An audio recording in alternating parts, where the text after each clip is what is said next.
Hello everyone, I am Nikita Gupta and we have started our unit 4th which is Pharmacology of Drug Acting on Endocrine System। Means कि इस chapter में हम जो endocrine system पे work करने वाली drugs हैं उनकी फार्माकोलॉजी को स्टडी करेंगे, जिसमें हम अभी तक एंडोक्राइन सिस्टम को समझ चुके हैं कि एंडोक्राइन सिस्टम क्या होता है, कौन कौन सी ग्लैंड्स हमारी बॉडी में प्रेजेंट हैं, हम बेसिकली एंडोक्राइनोलॉजी में क्या पढ़ने वाले हैं और जो हमारी ग्लैंड्स हैं उनसे क्या सिक्रीट होता है, हार्मोन क्या होता है, हार्मोन्स की डिफरेंट क्लासेस, हार्मोन कौन से रिसेप्टर्स पे जाके बाइंड होता है, हार्मोन्स के रिसेप्टर्स की क्लासेस। और फिर हमने देखा कि जो हार्मोन्स हैं वो किस सोर्स से मिल रहे हैं, नेचुरली मिल रहे हैं, सिंथेटिकली मिल रहे हैं या बायोसिंथेटिक मिल रहे हैं।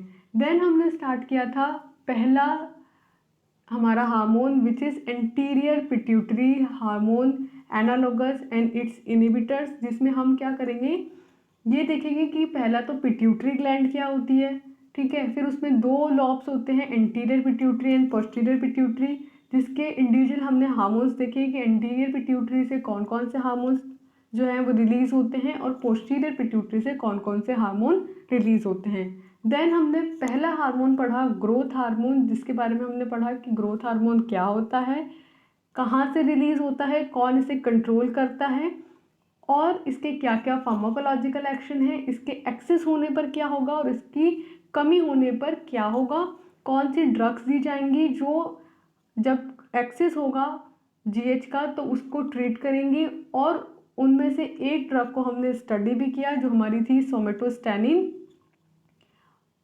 और इस ड्रग से जुड़े एडवर्स इफ़ेक्ट्स को हमने स्टडी किया। अब हम इसी एंटीरियर पिट्यूटरी से सिक्रीट होने वाले अदर हार्मोन्स के बारे में भी देखेंगे, जिसमें हमारा सेकंड हार्मोन है थायराइड स्टिमुलेटिंग हार्मोन और थायरोट्रोपिन। तो जैसे कि नाम से पता चल रहा है कि ये हार्मोन क्या करता होगा, थायराइड स्टिमुलेटिंग मीन्स कि थायराइड को स्टिमुलेट करने वाला हार्मोन। तो ये क्या करता है, थायराइड को स्टिमुलेट करता है और थायराइड किसको रिलीज करवाएगी, फिर थायरोक्सिन और ट्राईआयोडोथायरोनिन को। तो यही नेक्स्ट यहाँ पे मेंशन किया है कि TSH stimulates secretion of thyroxine and triiodothyronine. तो TSH जो होती है थायराइड स्टिमुलेटिंग हार्मोन जो होता है वो थायरोक्सिन और ट्राईआयोडोथायरोनिन के सिक्रीशन को स्टिमुलेट करता है। नेक्स्ट ये क्या करता है, synthesis and release of TSH by pituitary is controlled by hypothalamus. Means कि जो TSH है हमारा उसकी सिंथेसिस और उसका रिलीज जो है वो किससे कंट्रोल होगा, हाइपोथैलेमस से कंट्रोल होता है। तो हम क्या समझे कि TSH को तो कौन कंट्रोल कर रहा है, हाइपोथैलेमस, और TSH किसको कंट्रोल कर रहा है, T3 एंड T4 को। तो देयर इज अ चेन जहाँ पे सबसे पहले हाइपोथैलेमस से रिलीज और उसका जो सिंथेसिस है कंट्रोल किया जाएगा TSH का, और फिर TSH रिलीज करेगा T3 और T4 के सिक्रीशन को। तो this is how a system works. Next है हमारा एड्रीनोकॉर्टिकोट्रोपिन हार्मोन, जिसे ACTH भी बोला जाता है। तो क्या होता है ये, promoting steroidogenesis and stimulates cortical secretion by the adrenal cortex. Means कि एड्रीनोकॉर्टिकोट्रोपिन्स जो होते हैं जिसे ACTH बोला जाता है ये स्टेरोजेनिक होते हैं। मीन्स कि स्टेरॉइड्स का प्रोडक्शन करते हैं, स्टेरॉइड्स का प्रमोशन करते हैं, स्टेरॉइड्स की सिंथेसिस को बढ़ाते हैं एंड स्टिमुलेट करते हैं कॉर्टिसोल का सिक्रीशन बाय एड्रिनल कॉर्टेक्स। मतलब कि हमारा जो एड्रिनल कॉर्टेक्स होता है इससे कॉर्टिसोल जो है वो रिलीज होता है। तो एड्रिनल जो हमारे ACTH है ये दो काम करेगा, पहला तो जो स्टेरॉइड्स हैं उनका सिंथेसिस को प्रमोट करेगा और दूसरा जो एड्रिनल कॉर्टेक्स है उससे जो कॉर्टिसोल रिलीज होता है उसके सिक्रीशन को ये स्टिमुलेट करेगा। तो इसकी तरह ये क्या करेगा, promote growth of adrenal cortex. Means कि एड्रिनल कॉर्टेक्स की ग्रोथ को ये ओवरऑल प्रमोट करता है, उसको बढ़ाता है, जिससे कि जो एक्शंस हैं कॉर्टिसोल के वो इंक्रीज हो जाएंगे, वो बढ़ जाएंगे। नेक्स्ट जो इसमें हमारे पास हार्मोन है वो है फॉलिकल स्टिमुलेटिंग हार्मोन यानी FSH, जो कि क्या करता होगा, फॉलिकल्स की ग्रोथ को, उसके रिलीज को स्टिमुलेट करता है। तो फॉलिकल स्टिमुलेटिंग हार्मोन्स जो है इसका मेल और फीमेल में डिफरेंट एक्शन है। तो फीमेल्स में तो ये क्या करता है, स्टिमुलेट करता है growth and development of ovarian follicles and promote secretion of estrogen by ovaries. Means कि जैसा कि नाम से पता चल रहा है फॉलिकल स्टिमुलेटिंग, मीन्स कि फॉलिकल्स को स्टिमुलेट करता है। कौन से फॉलिकल्स, ओवेरियन फॉलिकल्स को। तो ओवेरियन जो फॉलिकल्स है उनकी ग्रोथ और उनका डेवलपमेंट, इसे ये स्टिमुलेट करता है और प्रमोट करता है। उनके डेवलपमेंट से क्या होगा, एस्ट्रोजन रिलीज होगा। तो जब इनका ग्रोथ और डेवलपमेंट को स्टिमुलेट करता है, उसका रिजल्टेंट है कि एस्ट्रोजन जो है, जो ओवरीज से रिलीज होगा, उसको प्रमोट करता है। नेक्स्ट क्या करता है ये मेल्स में, असेंशियल फॉर स्पर्म प्रोडक्शन। जैसे फीमेल्स में ये एस्ट्रोजन के रिलीज के लिए रिस्पॉन्सिबल है, वैसे ही मेल्स में ये स्पर्म के प्रोडक्शन के लिए असेंशियल होता है। So this is how FSH works in male and female. Next हमारा ल्यूटिलाइजिंग हार्मोन, जिसे बोला जाता है LH। ये भी मेल्स और फीमेल में डिफरेंट एक्शन परफॉर्म करेगा। तो फीमेल्स में तो ये क्या करता है, मेनली ट्रिगर्स द ओव्यूलेशन को ट्रिगर करता है and formation of corpus luteum in the ovary. Ovary में कार्पस ल्यूटियम के प्रोडक्शन को, उसके फॉर्मेशन को स्टिमुलेट करता है and regulation of ovarian secretion of female sex hormones. Means कि जो फीमेल है उसमें पहला तो इसने ओव्यूलेशन को ट्रिगर किया, मीन्स कि ओव्यूलेशन करवाएगा। सेकंड, ओव्यूलेशन करवा के कार्पस ल्यूटियम का फॉर्मेशन करवाएगा ओवरीज में। एंड थर्ड, जो फीमेल सेक्स हार्मोन्स हैं जो ओवरीज से रिलीज होते हैं, सिक्रीट होते हैं, उनको ये रेगुलेट करवाता है फीमेल्स के अंदर। नेक्स्ट है मेल्स में। तो मेल्स में क्या करता है, स्टिमुलेट करता है टेस्टिस टू सिक्रीट टेस्टोस्टेरोन। अब आप यहाँ पे नोटिस करना कि जो आपका FSH था उसने फीमेल में एस्ट्रोजन के सिक्रीशन को स्टिमुलेट किया था, और जो LH है ये ओवेरियन सिक्रीशंस को स्टिमुलेट करता है। जबकि वहाँ पे जो आपके FSH था उसमें मेल्स में वो क्या कर रहा था, स्पर्म प्रोडक्शन को इनिशिएट कर रहा था, जबकि यहाँ पे जो LH है वो टेस्टोस्टेरोन के सिक्रीशन के लिए स्टिमुलेट करता है। So these are the difference between FSH and LH। आप इनको ध्यान से रखेंगे क्योंकि यूजुअली कंफ्यूजन होता है FSH और LH में। तो आपको ये ध्यान रखना है कि कौन सा हार्मोन जो है वो कौन सा फर्दर सिक्रीशन करवा रहा है, कौन से हार्मोन का सिक्रीशन करवा रहा है, एस्ट्रोजन और टेस्टोस्टेरोन कहाँ पे कौन सा करवा रहा है। ठीक है। नेक्स्ट है हमारा प्रोलैक्टिन। प्रोलैक्टिन जो है वो बेसिकली लेक्टिन से आप समझ सकते हैं, लेक्टिन यानी कि मिल्क से रिलेटेड है ये। So lactotrophs cells are responsible for the secretion of prolactin. तो आपकी लैक्टोट्रॉप सेल्स होती हैं बॉडी में, वो क्या करती हैं, प्रोलैक्टिन का सिक्रीशन करवाती हैं and its secretion is stimulated by estrogen. तो एस्ट्रोजन जो रिलीज हुआ है वो क्या करवाएगा, प्रोलैक्टिन का फर्दर सिक्रीशन करवाता है। तो फीमेल्स में क्या करवाता है, stimulates breast development and milk production. Means कि जो ये प्रोलैक्टिन रिलीज हुआ है इसका फंक्शन है पहला ब्रेस्ट डेवलपमेंट एंड सेकंड है मिल्क प्रोडक्शन। एंड मेल्स में इसका फंक्शन है involve in testicular function. Means कि जो टेस्टिस के फंक्शन हैं उनको परफॉर्म करने के लिए ये रिस्पॉन्सिबल होता है। So this is how prolactin works. So यहाँ पे हमने इंटीरियर पिट्यूटरी के हार्मोन्स देखे, पहला GH, फिर देखा हमने TSH, next ACTH, next FSH, next LH and then last prolactin. So these are the 6 hormones which are being released by interior pituitary.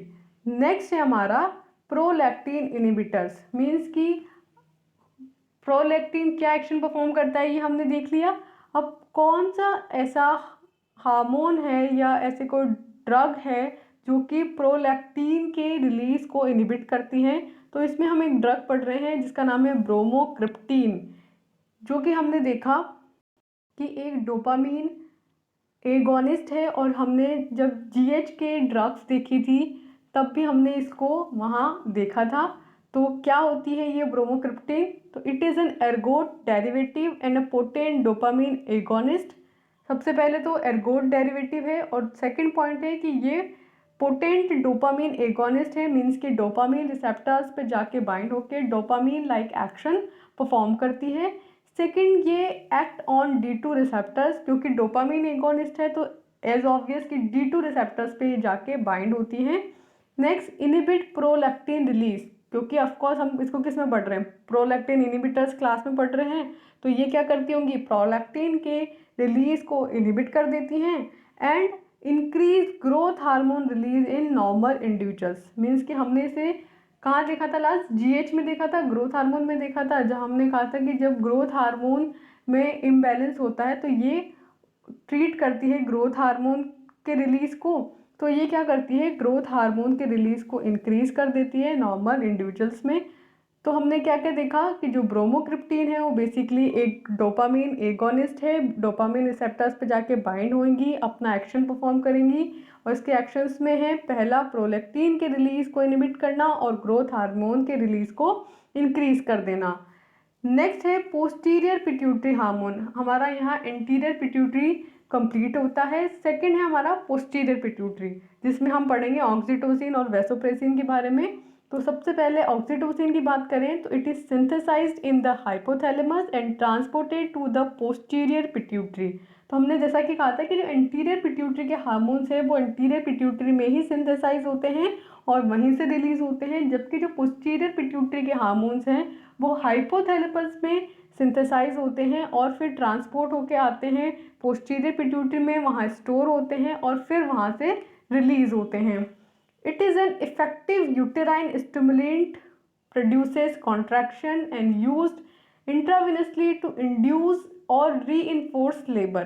Means कि ये क्या है, ऑक्सीटोसिन एक इफेक्टिव यूटेराइन स्टिमुलेंट है, मीन्स कि ये यूटेराइन को स्टिमुलेट करता है, जिससे कि यूटेराइन में क्या होते हैं, कॉन्ट्रैक्शंस होते हैं, और ये कॉन्ट्रैक्शंस जो हैं वो रिस्पॉन्सिबल होते हैं लेबर इंड्यूस करने के लिए एंड री इन्फोर्समेंट के लिए, जो कि बेसिकली जब बेबी बर्थ का टाइम आता है तब फीमेल में अगर प्रॉपरली यूटेराइन में कॉन्ट्रैक्शन नहीं हो रहे होते हैं तो फिर वहाँ ऑक्सीटोसिन के इंजेक्शन लगाए जाते हैं, जिसको आईवी यानी इंट्रावेनस रूट के थ्रू देंगे ताकि कॉन्ट्रैक्शन हो और जो लेबर है वो बेटर तरीके से हो, वो लेबर इंड्यूस हो। So what are the clinical uses of oxytocin? Means कि अगर हम इस तरीके से समझे तो ऑक्सीटोसिन का क्या यूज़ है, पहला है इंडक्शन ऑफ लेबर, मीन्स कि लेबर को इंड्यूस करता है, एंड सेकंड करता है control of postpartum bleeding. Means कि जब लेबर के बाद फीमेल में बहुत हाई ब्लीडिंग हो रही होती है, पोस्टपार्टम ब्लीडिंग जिसे हम कहते हैं, उसको भी ये कंट्रोल करता है, क्योंकि अगर बहुत हैवी ब्लीडिंग होगी तो उससे क्या होगा, जो मदर है उसकी बॉडी पे इफ़ेक्ट बहुत ज़्यादा पड़ता है, तो इसलिए उस पोस्टपार्टम जो ब्लीडिंग है उसको भी ये कंट्रोल करता है। सेकेंड है इसके नेक्स्ट है इसके एडवर्स इफ़ेक्ट्स। मीन्स कि ऑक्सीटोसिन जो है उसकी वजह से क्या एडवर्स इफेक्ट्स कोज हो सकते हैं। तो पहला है फीटल डिस्ट्रेस, इसमें कि क्या होता है कि जब बेबी का बर्थ हो रहा होता है तो उस टाइम पे अगर प्रॉपरली लेबर नहीं हुआ होता है तो उसकी वजह से फीटस पे कुछ इफ़ेक्ट्स आते हैं जिसको बोलते हैं फीटल डिस्ट्रेस। नेक्स्ट है प्लेसेंटल अब्रप्शन और यूटेराइन रप्चर। मीन्स कि जो प्लेसेंटा है उसकी वॉल जो है उसका अब्रप्शन होने लगता है, वो निकलने लगती है, या बोल सकते हैं कि ये जो यूटेराइन है मसल्स हैं हमारी, जो यूट्रस की मसल्स हैं वो रप्चर होने लगती हैं। So these are the adverse effects, क्योंकि इतने हाई कॉन्ट्रैक्शन करवा रहा होता है ये कि जो मसल्स हैं ना वो टूटने लगती हैं। ठीक है, क्योंकि लेबर में बेसिकली क्या हो रहा होता है कि जो हमारी मायोमेट्रियम होती है उससे जो फीटस अटैच होता है वो वहाँ से अलग होके और फिर बाहर आ रहा होता है, ठीक है। तो उसके लिए बहुत हाई कॉन्ट्रैक्शन हो रहे होते हैं यूट्रस में, तो उसकी वजह से प्लेसेंटल अब्रप्शन हो सकता है और यूटेनाइन रप्चर हो सकती है हमारी, और एक्सेसिव फ्लूइड रिटेंशन हो सकता है। तो these are the adverse effects with oxytocin. Next है हमारा सेकंड वैसोप्रेसिन हार्मोन, जिसे बोलते हैं एंटी डाईयूरेटिक हार्मोन या ADH। तो नाम से पता चल रहा है anti means against, and diuretic means कि ये जो डाईयूरेसिस प्रोसेस है जिसके थ्रू क्या होता है, यूरिन का एक्सक्रीशन होता है, एलिमिनेशन होता है, तो उसके ही अगेंस्ट वर्क करता है। मीन्स कि यूरिन को कम पास आउट होने देगा, तो यानी कि स्टोर होगा बॉडी में, यानी कि क्या करेगा, जो ब्लड वॉल्यूम है वो इंक्रीज होएगा। So synthesize in the hypothalamus and transported to the pituitary gland. ये तो सेम ही बात होगी ऑक्सीटोसिन और वैसोप्रेसिन के लिए, कि हाइपोथैलेमस में सिंथेसाइज होता है और फिर वहाँ से ट्रांसपोर्ट होता है इसका पोस्टीरियर पिट्यूटरी में, और फिर वहाँ ये स्टोर हो जाता है। स्टोर होके जब भी इसका फंक्शन करना होता है तब ये रिलीज होता है। नेक्स्ट है कि ADH is to increase water conservation by the kidney. तो जैसा कि मैंने कहा कि ये यूरिन का जो आउटपुट है उसको कम कर देगा, यानी यूरिन का रिटेंशन करवाएगा, तो उसकी वजह से जो वाटर है वो हमारी बॉडी में बचा रहेगा। तो इसने क्या किया, वाटर कंजर्व किया, वाटर रिटेन किया। तो इस तरह से जो ADH है वो क्या करता है, वाटर का कंजर्वेशन करता है। नेक्स्ट है high level of ADH secretion leads to the absorption of water by kidney. Means कि अगर हाई लेवल हो जाएगा किडनी ADH का, तो ज़्यादा अमाउंट में वाटर का रीअब्जॉर्प्शन हो जाएगा, ठीक है, किडनी के थ्रू, जिसकी वजह से क्या होगा, ब्लड वॉल्यूम हाई होगा और जिसकी वजह से ब्लड प्रेशर भी हाई होगा। तो ADH causes peripheral blood vessel contraction to help elevated blood pressure। तो पहला तो ये क्या करता है, ब्लड वॉल्यूम को इंक्रीज करके ब्लड प्रेशर इंक्रीज करता है, और सेकंड ये क्या करता है, जो पेरिफेरल ब्लड वेसल्स हैं उनको भी कॉन्ट्रैक्ट करवा देता है। तो इसकी वजह से, अगर फॉर एन एग्जांपल समझेगा इसे, कि आपके पास इतनी वाइडन एक ब्लड वेसल है, ठीक है, और इसमें 5 लीटर ब्लड फ्लो हो रहा है, और एक सेकंड हमारी ब्लड वेसल है जिसकी वाइडन जो है वो कम है और उससे 7 और 8 लीटर ब्लड फ्लो हो रहा है। तो बहुत ऑब्वियस सी बात है कि जो संकरी वाली हमारी ब्लड वेसल है उससे जिससे ज़्यादा ब्लड फ्लो हो रहा है, ज़्यादा प्रेशर जो लगा रही है, तो ऑब्वियस सी बात है कि उसकी वजह से क्या होगा, प्रेशर इंक्रीज होगा। तो इसकी वजह से क्या होता है कि ब्लड प्रेशर जो है इससे एलिवेट हो जाता है, बढ़ जाता है। तो जिन पेशेंट्स को हाइपोटेंशन होती है उनको आप ADH प्रिस्क्राइब कर दीजिए, जिससे कि क्या होगा, उनमें जो ब्लड प्रेशर है वो इंक्रीज हो जाएगा।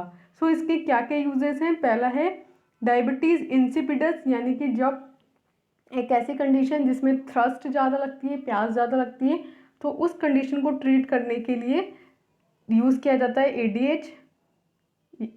सेकंड है nocturnal enuresis but decreasing nocturnal urine production. Means कि जिन पेशेंट्स में रात को सोते टाइम अपने आप यूरियासिस हो जाता है, यूरिन उनका रिलीज हो जाता है, तो उन पेशेंट्स को ADH देंगे, जिससे कि उनमें रात के टाइम पे यूरिन का जो प्रोडक्शन है वो बहुत कम हो जाएगा।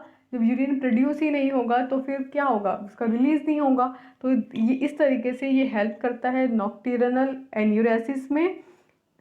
इस ड्रग के साथ क्या क्या एडवर्स इफेक्ट्स एसोसिएट हैं, तो पहला है हाइपोनेट्रीमिया, मीन्स कि पोटेशियम का लेवल जो है वो, सॉरी, सोडियम का जो लेवल है वो कम हो जाता है, और साथ में सीजर्स भी आते हैं जब आप ADH किसी पेशेंट को एडमिनिस्टर करवाते हो।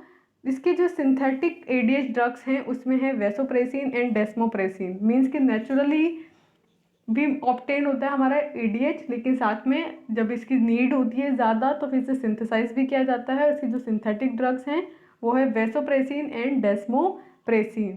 सो इस सेकंड वीडियो लेक्चर में हमने क्या पढ़ा, जो हमारे रिमेनिंग GH के हार्मोन्स थे, that is TSH, FSH, ADH, LH और प्रोलेक्टिन। देन हमने पोस्टीरियर पिट्यूटरी पे आए और पोस्टीरियर में हमने ऑक्सीटोसिन और ADH पढ़ा। ADH और ऑक्सीटोसिन का फंक्शन, कहाँ से रिलीज होते हैं, कौन कंट्रोल करता है, ठीक है, और इनके साथ क्या क्या एक्शन जुड़े हुए हैं, और इनकी कमी से, एक्सेस से क्या हो जाएगा, और इनके एडवर्स इफेक्ट देखें, इनके क्लिनिकल यूजेस देखें। सो यहाँ पे हमारा फर्स्ट जो इंटीरियर पिट्यूटरी है और जो पोस्टीरियर पिट्यूटरी है ये कंप्लीट होता है।